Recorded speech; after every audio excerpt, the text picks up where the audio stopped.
we're glad to have you back and looking at second reports. And thankfully, we have journalists in the studio with me. So, I mean, this is in-house discussion.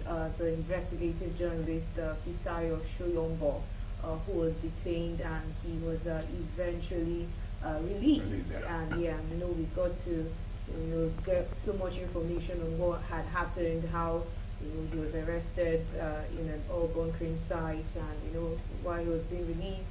But I think one of the areas that I would love us to look at was the fact that he had stated that when he was detained, the information he had revealed to the military authorities, military personnel, the military men, eventually, got to the oil bunkers and all.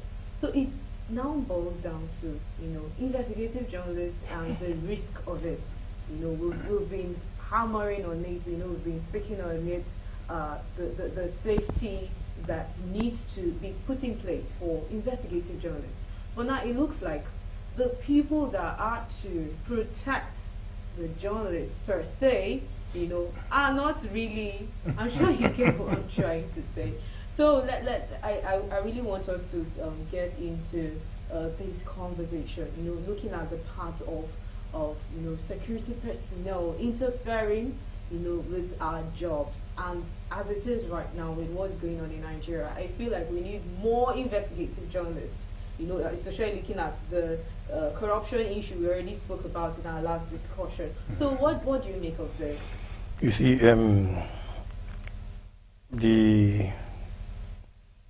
the issue he raised was not actually new, but no, oil bunkering involving the military is not a new development. But another thing he raised there that is of concern is that some of the military officers and men are very sincere. They are ready to do their job. Yeah. And then he was not only the person that he investigated it, so we're able to know more. In the level of he was still on, but they thwarted the process. Yes. So he was not happy about it, and then he allowed the authority of the military to arrest him and then take him into custody. And then for a while, after 3 days, they begin to know that he was an investigative journalist when the story began to come out. And then he said after the third day, he was given his phone. That is, I will not discuss on that. I will talk on the indictment he gave regarding involvement of the military, and then how those information went filtered out after he confided in some of the military officers. You see, Tantita has come out. Tompolo and Tantita, they came out to say that some of the officers are involved in oil bunkering. They came out, they said it. Which has been an allegation for a long time. It has been there. Not only that, this one that is talking again, that is a politician, I don't know whether he called himself an agitator, I don't know how to describe him now. Asari Dokubo had indicted the military.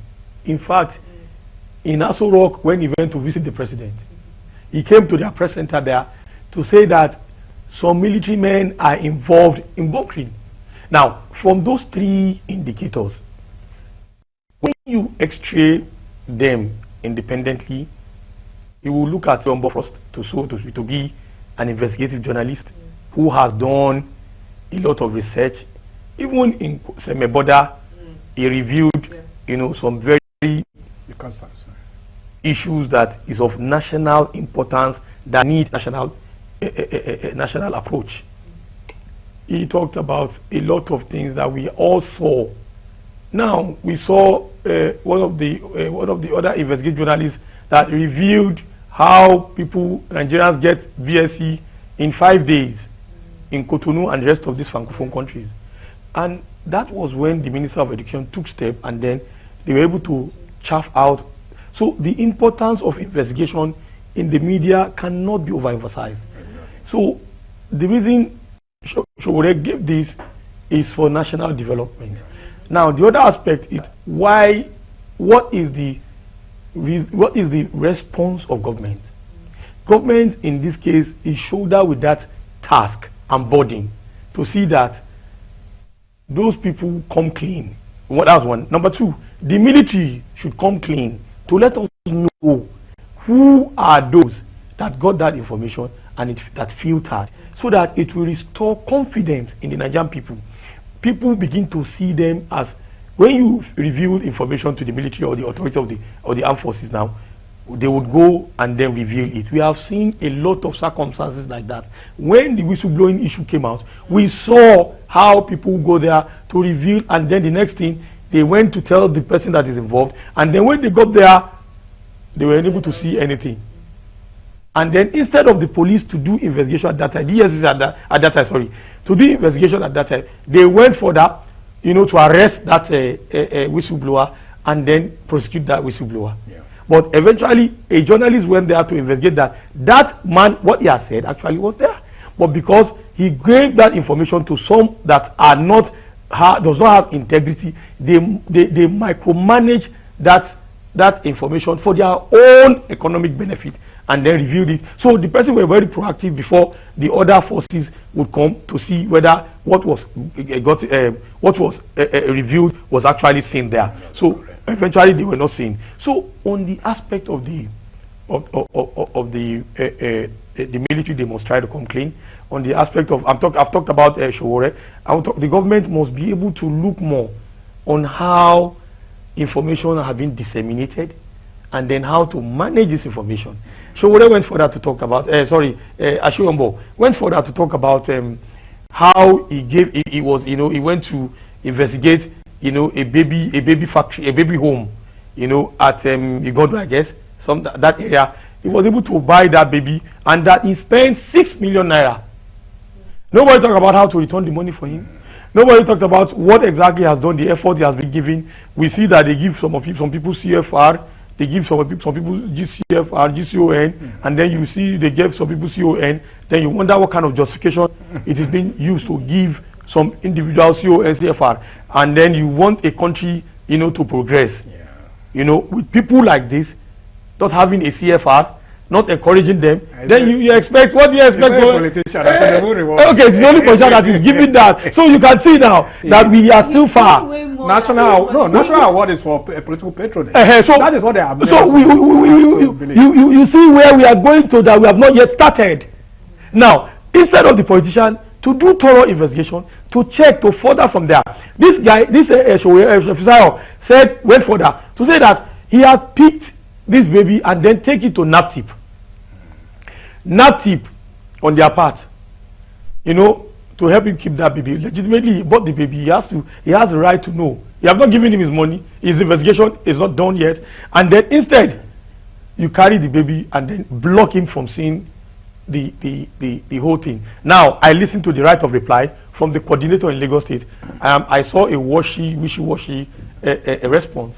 Okay, I say this because the Arise anchor that is known, you know, for his thorough questions, Rufai Hussaini, asked the woman that, why did you allow that baby to be taken from you and then to Lagos State government? He said, no, that's their routine exercise. I want to see. But they went further to say that this baby is still under litigation.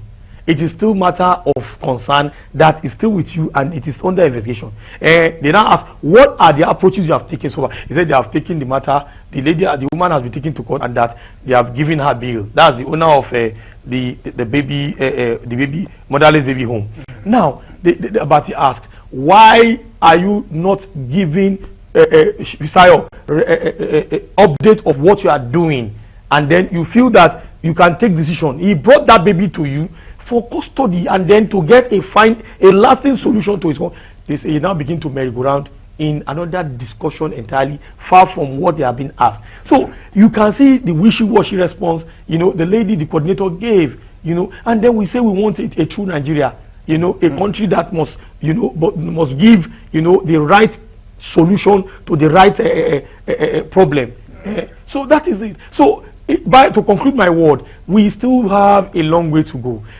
Those that are investigating are they are toying with their lives, because a country like Nigeria is not ripe for investigative journalism, and I stand to be corrected. But for those who decide to toe that path, should be given a CFR award, because we have seen even ordinary reporting, journalism reporting we are doing, we have a lot of people who are, once they see a journalist, they are very volatile. They see, okay, let me cite one example. There's a case going on now recently. A secretary to a local government saw me on a matter. He said, can you identify? I said, my name is so, I'm a journalist. He said, please, we have not invited a journalist here on a matter that concerned community development, and then allegation of corruption. So you can see that we don't want, we are still far above, getting the truth from this country. So that's my view. Okay, so just as Mr. Rio had said, investigative journalism in Nigeria is actually a very big risk. I'd say any part of the world at all, but since we are, speaking about Nigeria now, it's a big risk, which, there should be a form of motivation. And I would say that one of the ways that, you motivate an investigative journalist is when something is being exposed and, it's worked on. Thankfully, some of the reports have been worked on. For example, the BSc fake result thing he spoke about. But there have been so many other revelations, that have been put out there, and nothing has been done about it. Yes. But instead, the life of the journalist became, at risk, and the family and all. Where do we go from here as regards to, making sure that the lives of these investigative journalists are protected and their work, their job is also well appreciated? Yes.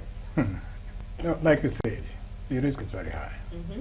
And there are several different dimensions of risk, and so I think we are even dealing with a civilized military this time around.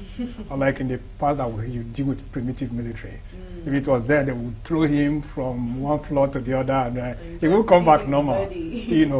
But the point is this: if you are going in as an investigative journalist, you have your facts correct. Then you must reach out to all the parties involved so that you balance what you are doing. But there's also a risk. Like he said, he didn't carry the army along.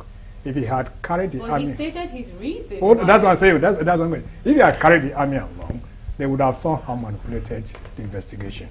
So this is also a risk. So he was also trying to. Now, for seeing him on that other side, let me call it crime side, so to say, speak, and he has an identity, that excuses him. Okay. Well, it took them 3 days to find out. Yes, but again, at least they have done something. Because, like as a young journalist, I was involved in this. Okay. Yeah, I have an instance where I have to travel to a state. Now getting to that state, the person who gave me the information would have been driven out of the state, out of the city. He came in from where he was hiding around 12 midnight to give me the documents I needed. And if you see checks that the governor signed, the governor was signing, the father was signing, the brother was signing. In the morning, I went to the government house and I went to the office of the CPR. He was telling me, I should go and write application. I said, no, I'm not. I'm out of Lagos as I'm speaking to you. He insisted. I said, okay, no problem. I came back to Lagos.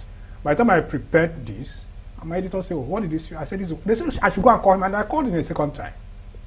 He repeated it, and he said I should go and put that is the response of the government. So, which means that the government has responded. So, all the parties are involved.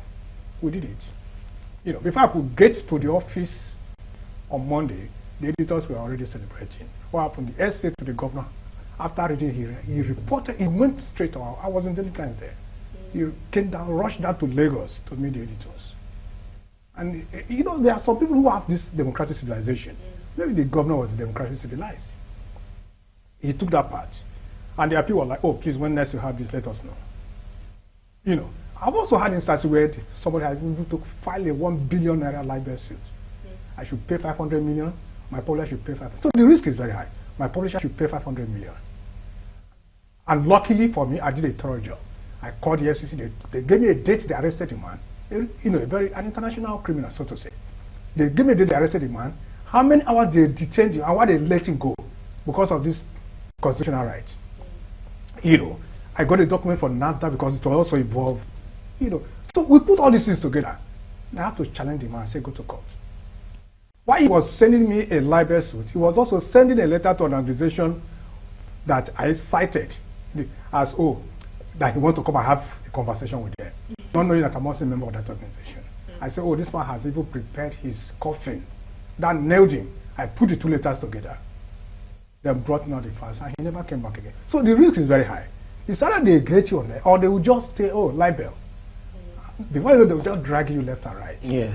I mean, we've had some journalists leave So the the- country. Yes. The likes of Hundeyin and the rest. Exactly. Then So the point not is, only that, we need courage, we need more courage as premium, an individual. the premium time case between the Minister of Finance then, and about his NYSC's saga. Yeah. You know what even he wrote the Premium Times to say that it was a libel. Yes. But Premium Times they wrote a report that they stand by their story. Exactly, that's what it So means. it means it needs more investigation, thorough job, getting a lawyer to affirm every steps you take, then because this country is like that. No protection for freedom of press. Yeah, I can assure you of that. Yeah, because the rich, even when you are saying the truth, they don't want someone to be No, able to say you can't say the they truth have- here. They don't You want to can't. hear about that. Even what we are saying here, So- if you say more than what you have said, Yeah. you'll be picked So it's here. just about being courageous, and you must have your facts with you. Yes. So I think that's just the All point. right, courageous, and you must have your facts with you. Yes. Sadly, our time is up already. Mhm. Thank you so much for your time. Thank you so much, Mr. Olusegun Ario, editor of An Express News. Thank and you. then I also have Mr. Sunday Dibashi, Thank you. editor, National Daily Newspaper. Thank you. Thank you so much for your time, and thank you so much to all our viewers out there that were also a part of the program. My name is Nenwa Yunazake. I'm sure you do enjoy the program today. Do join us next Saturday for more interesting conversations as this. As for now, goodbye.